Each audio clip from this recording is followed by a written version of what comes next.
चलिए बुलेटिन में सबसे पहले बात रायपुर की करेंगे, जहां पूर्व मंत्री ननकीराम कंवर ने एक नया पत्र लिखा है और इस पत्र में रायपुर कलेक्टर को कई ऐसी मांगे उन्होंने रखी हैं, जिसमें मुख्यमंत्री निवास के सामने धरने का जिक्र करते हुए उन्होंने ये भी कहा है कि 4 अक्टूबर को समर्थकों के साथ धरना देंगे और कोरबा कलेक्टर को पद से हटा दिया जाए, ये मांग इस पत्र में की गई है। दरअसल ननकीराम कंवर ने एक और लेटर बम फोड़ा है छत्तीसगढ़ में। इसके पहले उन्होंने मुख्यमंत्री को पत्र लिखकर कोरबा कलेक्टर अजीत वसंत को हटाने की मांग की थी। उन पर कई तरह के आरोप पूर्व मंत्री ने लगाए थे और अब उसके बाद उन्होंने रायपुर कलेक्टर को पत्र लिखकर ये कहा है कि मैं मुख्यमंत्री निवास के सामने धरने पर बैठूंगा अपने तमाम समर्थकों के साथ। 4 अक्टूबर की तारीख का भी जिक्र किया गया है।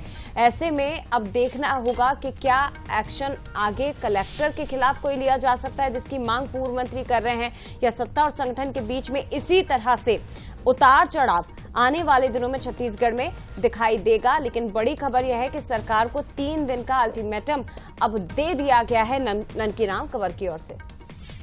तो सहयोगी दामिनी का रुख करेंगे, हमारे साथ इस खबर पर जुड़ रही है। दामिनी, लेटर बम फोड़ रहे हैं ननकीराम कंवर और चाहते हैं कि कोरबा कलेक्टर को हटा दिया जाए, क्योंकि हिटलर शाही के आरोप लगाए हैं, पेट्रोल पंप सील कराए और गलत तरह से काम करने जैसे गंभीर आरोप लगाए गए।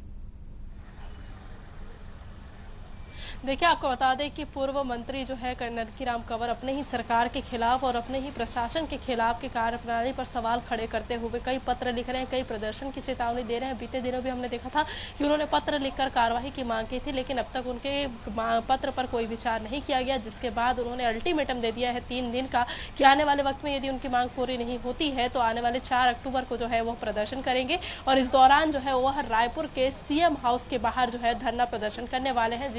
सीधे तौर पर उनका कहना यह है कि मुख्यमंत्री विष्णुदेव साय ही इस जो एक तरह से पत्र है उस पर जो है फैसला ले, नहीं तो आने वाले समय में प्रदर्शन की चेतावनी जो है उनके द्वारा दी गई है। आपको बता दें कि रायपुर कलेक्टर को उन्होंने पत्र लिखा है और इसे लेकर अब जो है सियासत भी तेज हो चुकी है, जहां कांग्रेस का यह आरोप है कि यदि भारतीय जनता पार्टी के जो मंत्री है, जो लोग हैं, वो काम करते तो इस प्रकार से ननकीराम कंवर को पत्र लिखने की आवश्यकता नहीं होती। ननकीराम खुद जो है अगर प्रशासन की कार्य प्रणाली से परेशान है तो जनता किस प्रकार से परेशान होगी, यह अंदाजा लगाया जा सकता है। तो इस प्रकार की बातें जो है कांग्रेस की ओर से कही जा रही है और आने वाले वक्त में इसे लेकर सियासत जो है वो तेज हो सकता है। और देखने वाली बात यह होगी कि इस पत्र के बाद जो है मुख्यमंत्री की ओर से या जो है आने वाले वक्त में किस प्रकार से प्रयास जो है वो किया जाता ताकि ये मामला और तुल ना पकड़े और विपक्षी दल जो है इसे और बड़ा मुद्दा जो है आने वाले वक्त में दामिनी सियासत इस पर बखूबी देखने को मिलेगी। लेकिन ये बात भी देखना होगी कि आखिर सरकार की ओर से क्या फैसला लिया जाता है, क्योंकि अगर उन्हीं की सरकार में बैठे बीजेपी के नेता इस तरह की बातें कर रहे हैं, प्रशासन के ऊपर अपनी ही सरकार पर आरोप लगा रहे हैं,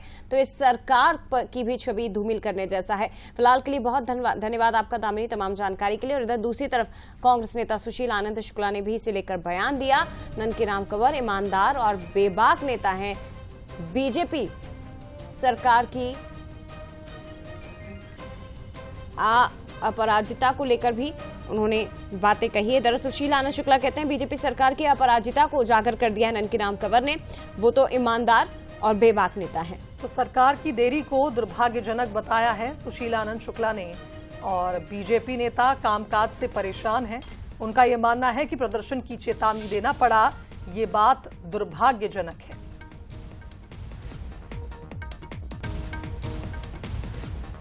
तो कांग्रेस संचार प्रमुख ने तंज कसा है एक तरह से भारतीय जनता पार्टी पर। ननकीराम कंवर जहां एक और लेटर बम लगातार फोड़ रहे हैं और दूसरी तरफ अब आप देखिए सियासत भी शुरू हो चुकी है। देखिए, ननकीराम कंवर एक स्वच्छ छवि के बेबाक और ईमानदार राजनेता हैं और उन्होंने भारतीय जनता पार्टी की सरकार में फैली प्रशासनिक अराजकता को इंगित किया है। बेहद दुर्भाग्यजनक है कि इस प्रदेश का वरिष्ठतम नेता, मुझे नहीं लगता है कि उनसे सीनियर कोई नेता इस प्रदेश में भारतीय जनता पार्टी में है। यदि वो कोई चीज़ को इंगित कर रहा है तो अभी तक सरकार को उसमें कार्रवाई करने में 1 हफ्ता से अधिक क्यों लग गया कि उनको धमकी देने, धरने पे बैठने की धमकी देनी पड़ रही है। तो कांग्रेस को बैठे बिठाए एक बहुत बड़ा मौका मिल गया है, क्योंकि ननकीराम कंवर अपनी ही सरकार, अपने ही प्रशासन पर सवाल खड़े कर रहे हैं। और सुशील आनंद शुक्ला जो कांग्रेस की ओर से बयान देते हैं कि ननकीराम कंवर बीजेपी के वरिष्ठतम नेता हैं, ईमानदार नेता हैं और आखिर ऐसी क्यों नौबत आ गई कि उन्हें अपनी सरकार को अल्टीमेटम देना पड़ रहा है।